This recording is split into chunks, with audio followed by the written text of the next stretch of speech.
അഭിനയം പഠിക്കാൻ അവൻ ഗുണ്ടകളുടെ അടുത്തോട്ട് പോയേക്കുന്നു. ഇക്കണക്കിനൊരു പിമ്പിന്റെ റോൾ ചെയ്യാൻ താൻ വേശ്യാലയം തുടങ്ങുമല്ലോടോ.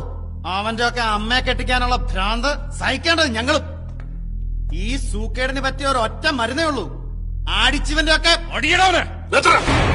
കഴിവരണവന്മാരെ. ഇനി ഒരു അച്ഛനും വേണ്ടിയ ചവിട്ടി പണ്ടം പൊട്ടിക്ക് ഞാൻ. അവനൊരു അടികാരൻ. സിനിമയിലല്ലാന്ന് ഈ ജീവിതത്തിൽ അടിക്കൊണ്ടിട്ടുണ്ടാ നത്തോലി. നാടകം കളിക്കുന്നവൻ എന്താടാ കുഴപ്പം? 2.5 മണിക്കൂർ തട്ടേക്കരുന്ന് ഡയലോഗ് തെറ്റാതെ പറയാൻ പറ്റണോ നിനക്കൊക്കെ? കണ്ടിടുന്നയൊക്കെ നിന്നെയൊക്കെ ഒടയതമ്പുരാൻ ഭൂമിയിലോട്ട് സിനിമാക്കാരനായിട്ടൊക്കെ ഇറക്കിയതല്ലേ? സിനിമാക്കാർക്ക് എന്താണ് 2 കൂടുതലുണ്ടോ? അതോ നിന്റെയൊക്കെ മറ്റടുത്തുനിന്നാണോ മൂലമറ്റത്തേക്ക് കറണ്ട് കൊടുക്കുന്നത്? ആനയുടെ അത്രയും ബുദ്ധി ഉണ്ടെങ്കിലേ അവൻ അഭിനയിപ്പിക്കൂ. എന്നാ അബ്ദുൽ കലാമിനെ വിളിച്ച് അഭിനയിപ്പിക്കടാ. ചാൻസ് തെണ്ടിയും തെറികേട്ടും തെണ്ണിച്ചും തന്നെയാടാ എല്ലാവരും സിനിമാക്കാരനായിട്ടുള്ളത്.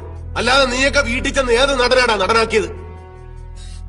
തിന്ന് എല്ലിന്റെ കയറിയപ്പോ നിനക്കൊക്കെ ചാൻസ് വെച്ച് വരുന്നവരോടൊരു പോയി ഞാൻ ഈ ഊത്തവരിലേക്ക് ഞാൻ എന്റെ പൂഞ്ഞാണി വരെ ചെയ്തത്.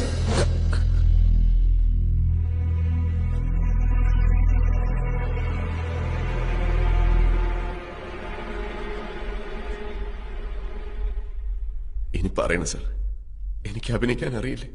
ഞാൻ നന്നായിട്ട് അഭിനയിച്ചില്ലേ? നിങ്ങളിപ്പോ പേടിച്ചില്ലേ ഇല്ലേ?